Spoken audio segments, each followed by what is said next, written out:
Now I would like to yield to the distinguished member of the Ways and Means Committee, the gentleman from Illinois, Mr. Roskam, for 3 minutes. The gentleman is recognized for 3 minutes. I thank the gentleman for yielding.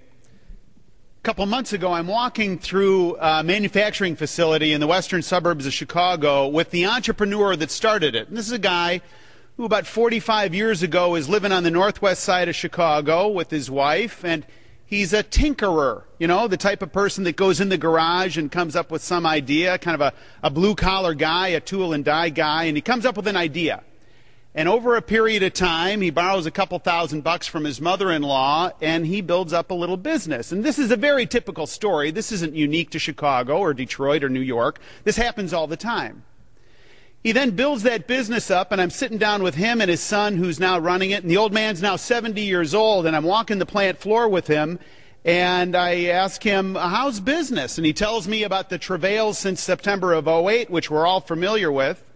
But it's now a lean operation. And he further says, Congressman, the smart move for me is to put $750,000 into this production line. And he points to a production line on the floor. And I ask him, well, are you going to do the smart thing? And he says, no, I'm not. And of course I ask him, why not? And he says, because Washington, D.C. tells me I'm rich. See, I'm a sub-S and I file as an individual, and Washington, D.C. tells me I'm rich. So that means I've got to hold on to capital because I don't know what's going on. I think my taxes might be going up at the first of the year. And then further, he mentioned health care, he mentioned cap and trade, he mentioned ambiguity in the capital markets.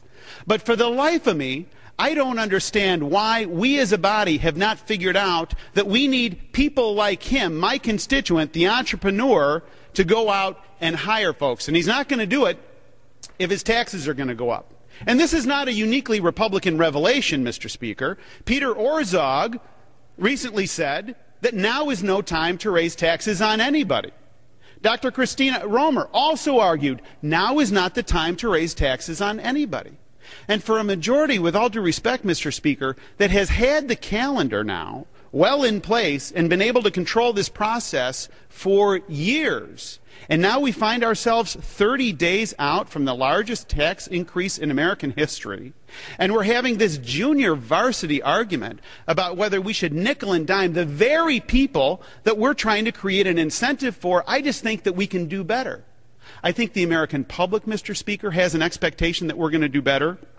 I think, frankly, the White House has an expectation that we can do better. So I urge us to defeat this today and to really get about this very serious idea of how it is that we create not just certainty and predictability, but an environment where the entrepreneurs that I've described and I represent and we all represent say to themselves, yes, I want to invest and I want to hire more. I yield back.